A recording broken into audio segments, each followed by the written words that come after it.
আসসালামু আলাইকুম ভিউয়ার্স, বাংলাদেশের সর্বশেষ আপডেট সংবাদে আপনাদের স্বাগত।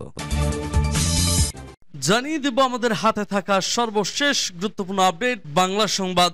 জাতিসংঘের গুম বিরোধী আন্তর্জাতিক সনদে স্বাক্ষর করল বাংলাদেশ। এরপর জানিয়ে দেব সার্জিসের নেতৃত্বে দুদকে 4 সদস্যদের দল। এরপর জানিয়ে দেব মন্ত্রী পরিষদ সচিব হচ্ছেন শেখ আব্দুর রশিদ। আরো জানিয়ে দেব ব্রাহ্মণবাড়িয়ায় শেখ হাসিনা ও 3 মন্ত্রীর বিরুদ্ধে হত্যা মামলা। এদিকে আবারও রিমান্ডে আনিসুল সালমান বললেন কোটা আন্দোলনের পক্ষে ছিলেন। এবং সর্বশেষ জানিয়ে দেব বাংলাদেশ থেকে ভারতে গ্যাস রপ্তানি হয় না বলছে জ্বালানি মন্ত্রণালয়। শুনছিলেন সংবাদ শিরোনাম, এখন বিস্তারিত। তবে তার আগে অনুরোধ থাকবে ভিডিওটিতে একটি লাইক এবং কমেন্টস করে জানিয়ে দিন আজকের এই ভিডিও সম্পর্কে আপনার মূল্যবান মতামত। আর অবশ্যই এই ভিডিওটি আপনার ফেসবুক সোশ্যাল মিডিয়ায় শেয়ার দিয়ে ছড়িয়ে দিন আর জানিয়ে দিন আপনি কোন জেলা থেকে বা কোথা থেকে আমাদের সংবাদটি শুনছেন এবং দেখছেন। অনুরোধ থাকবে আপনি যদি আমাদের এই চ্যানেলটিতে নতুন হয়ে থাকেন তাহলে অবশ্যই চ্যানেলটি সাবস্ক্রাইব করে পরবর্তী আপডেট সংবাদ পেতে চোখ রাখুন আজকের বাংলা নিউজে।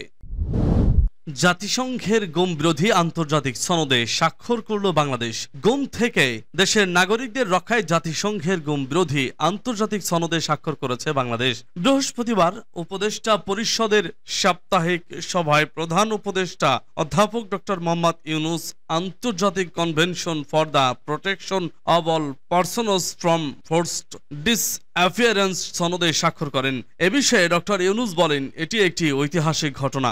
জাতিসংঘের মানবাধিকার বিষয়ক হাই কমিশনার ফলকার টুর্ক সেপ্টেম্বরের ঢাকা সফর করতে পারেন। সেই সফর সামনে রেখে জোরপূর্বক গুমের শিকার ব্যক্তিদের জন্য আন্তর্জাতিক দিবসের একদিন আগেই এই চুক্তিটি স্বাক্ষর হলো। এর আগে গত মঙ্গলবার সাবেক প্রধানমন্ত্রী শেখ হাসিনার গত 15 বছরের স্বৈরাচারী শাসন আমলে নিরাপত্তা বাহিনীর মাধ্যমে যতগুলো গুমের ঘটনা ঘটিয়েছে তা তদন্তের জন্য একটি কমিশন গঠন করা হয়। সার্জিসের নেতৃত্বে দুদকে 4 সদস্যের দল দুর্নীতি দমন কমিশনের চেয়ারম্যান মঈনউদ্দিন আব্দুল্লাহর সঙ্গে সাক্ষাৎ করেছেন বৈষম্য বিরোধী ছাত্র আন্দোলনের অন্যতম সমন্বয়ক সার্জিস আলম ও হাসনাত আব্দুল্লাহর নেতৃত্বের 4 সদস্যের একটি দল। বৃহস্পতিবার দুপুর 1:15টার দিকে তারা সেগুন বাগিচায় দুদকের প্রধান কার্যালয়ে যান। সাক্ষাৎ শেষে তারা গণমাধ্যমের সঙ্গে কথা বলবেন বলে জানা গেছে। দুদক সূত্রে জানা গেছে তারা বেশ কিছু দাবি ও সুপারিশ পেশ করবেন। এদিকে বুধবার দুপুরে মিথ্যা মামলা, চাঁদাবাজি, হয়রানি, নির্যাতন ও বিভিন্ন সেতুতে টোল আদায় বন্ধ নিয়ে ফেসবুকে একটি পোস্ট দেন সার্জিস আলম। ফেসবুক পোস্টে সার্জিস বলেন, 2টি জরুরি বিষয় নিয়ে আমাদের কথা বলার আছে। একটি হলো বাংলাদেশের বিভিন্ন জায়গায় 15টি সেতুতে ছাত্রদের কথা বলে টোল আদায় বন্ধ করে দেওয়া হয়েছে। আমাদের পক্ষ থেকে স্পষ্ট বার্তা হলো এটি রাষ্ট্রের আয়ের উৎস। ফলে কেউ স্টুডেন্টদের কথা বা বৈষম্য বিরোধী ছাত্র আন্দোলনের নাম অপব্যবহার করে এ কাজ করবেন না। প্রতিটি ব্রিজে টোল দিতে হবে। তিনি বলেন, বৈষম্য বিরোধী ছাত্র আন্দোলনের ব্যানারে কোনো ত্রাণের ট্রাক কোথাও গেলেও টোল দিতে হবে। কেননা দেশকে স্থিতিশীল করতে হলে দেশের অর্থনৈতিক অবস্থায় স্থিতিশীল করতে হবে। কিন্তু ক্ষমতার অপব্যবহার করার যে নোংরা সংস্কৃতি ছিল এত বছর ধরে, এখন আপনি যদি সামান্য কিছু অস্থিতিশীল অবস্থা দেখে সেই ক্ষমতার অপব্যবহার করেন কিংবা কোনো সেতুতে টোল দেওয়া বন্ধ করে দেন বা স্টিকার দেখিয়ে পার হয়ে যান, এটিকে আমরা কোনোদিনও সমর্থন করি না। সার্জিস বলেন, আমাদের জায়গা থেকে স্পষ্ট বার্তা হলো এসব সেতুর টোল দিয়ে যেতে হবে। কেননা ত্রাণের কথা বলে কোনো একটি গাড়ি পার হয়ে গেলে তার সঙ্গে আরো অনেক গাড়ি পার হয়ে যাচ্ছে। এভাবে ক্ষমতার অপব্যবহার বা নোংরা সংস্কৃতিকে আমরা কোনোভাবেই সমর্থন করি না।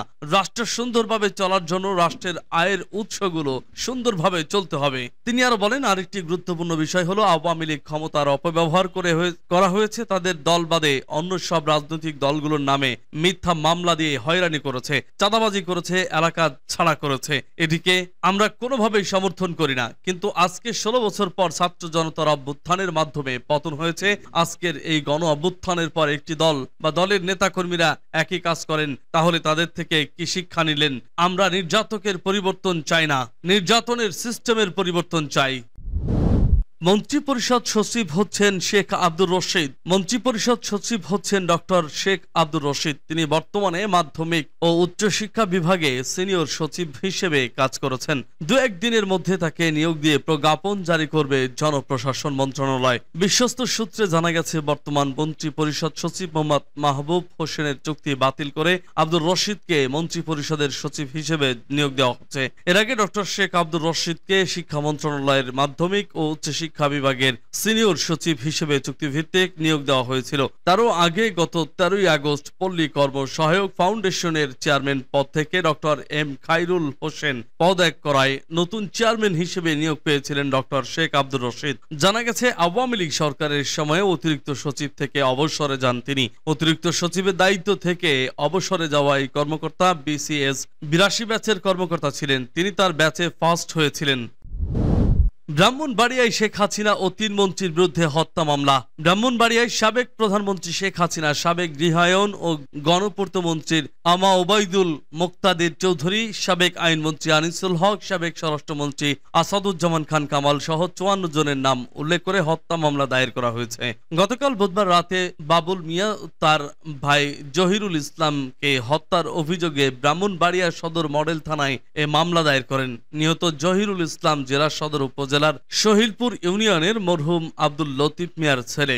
জানা গেছে মামলায় সাবেক প্রধানমন্ত্রী শেখ হাসিনার আমা ওবায়দুল মোক্তাদির চৌধুরী, সাবেক আইনমন্ত্রী আনিসুল হক, সাবেক স্বরাষ্ট্রমন্ত্রী আসাদুজ্জামান খান কামাল ও জেলা আওয়ামী লীগের সিনিয়র সহ সভাপতি হেলাল উদ্দিনকে হুকুমের আসামি করা হয়। এছাড়াও এই মামলার জন্য আসামিরা হলেন জেলা আওয়ামী লীগের সহ সভাপতি হেলাল উদ্দিন, বিশিষ্ট চিকিৎসক ডক্টর আবু সাইদ, মাহবুবুল আলম খোকন, শফিউল আলম লিটন, মাহবুবুল বাড়ি চৌধুরী মন্টু, ব্রাহ্মণবাড়িয়া 2 সরাইল আশুগঞ্জ আসনের সাবেক সংসদ সদস্য মঈনুদ্দিন মঈন, এহতেশামুল বাড়ি তানজিল আহমেদ, হাজী শফিউল্লাহ মিয়া, হানিফ মুন্সি, শাহানুর ইসলাম, সিরাজুল ইসলাম ফেরদৌস, ভিপি হাসান, রাফি, নাসিবা মুকাই, আলী, রফিকুল ইসলাম মাল, আমন সওদাগর, আমজাদ হোসেন রনি, সদ্য সাবেক জেলা পরিষদ চেয়ারম্যান বিল্লাল মিয়া, গোলাম মহিউদ্দিন স্বপন, সমর ভৌমিক, শাকিল, অ্যাডভোকেট আশরাফুদ্দিন মন্ত, সদ্য সাবেক সরাইল উপজেলা পরিষদ চেয়ারম্যানের শেরে আলম, মাহবুব আলম, মাসুম বিল্লাহ, সদ্য সাবেক সদর উপজেলা পরিষদ চেয়ারম্যান শাহাদাত হোসেন শোভন, জুয়েল, সাইফুদ্দিন, লিমন খান গাজিন, স্বাধীন, Fazlu member, Tajul Islam chairman, VP Zayedul হক।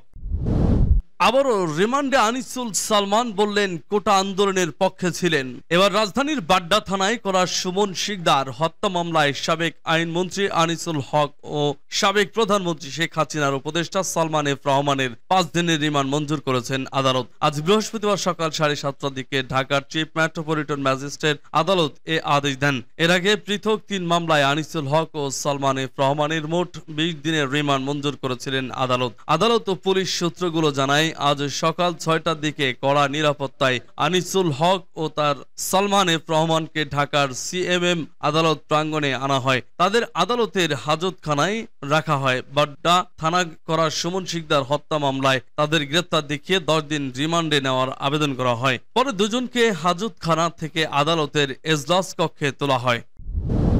বাংলাদেশ থেকে ভারতে গ্যাস রপ্তানি হয় না বলছে জ্বালানি মন্ত্রণালয়। সম্প্রতি সামাজিক যোগাযোগ মাধ্যমে বাংলাদেশ থেকে ভারতে পাইপলাইনের মাধ্যমে গ্যাস রপ্তানির বিষয়টি আলোচিত হচ্ছে। বলা হচ্ছে বিগত আওয়ামী লীগ সরকারের আমলে গ্যাস রপ্তানি হলেও অন্তর্বর্তীকালীন সরকার এসে তা বাতিল করেছে। তবে পুরো ব্যাপারটিকে গুজব উল্লেখ করে ব্যাখ্যা দিয়েছে জ্বালানি মন্ত্রণালয়। বৃহস্পতিবার এক বার্তায় এ ব্যাখ্যা জানায় বিদ্যুৎ, জ্বালানি ও খনিজ সম্পদ মন্ত্রণালয়। ব্যাখ্যায় বলা হয় বাংলাদেশ থেকে ভারতে পাইপলাইনের মাধ্যমে গ্যাস রপ্তানি করা হতো মর্মে গত 25শে আগস্ট থেকে বিভিন্ন সামাজিক যোগাযোগ মাধ্যমে দাবি করা হচ্ছে। সামাজিক যোগাযোগ মাধ্যমে আরো বলা হচ্ছে যে পূর্বের আওয়ামী লীগ সরকার কর্তৃক ভারতে পাইপলাইনের মাধ্যমে গ্যাস রপ্তানি করা হতো, কিন্তু বর্তমান সরকার ক্ষমতায় এসে এই সিদ্ধান্ত বাতিল করেছে। এর পরিপ্রেক্ষিতে ভারতের বিভিন্ন রাজ্যে বাংলাদেশ থেকে সরবরাহ করা গ্যাস লাইনের সংযোগও বন্ধ করে দিয়েছে বাংলাদেশ।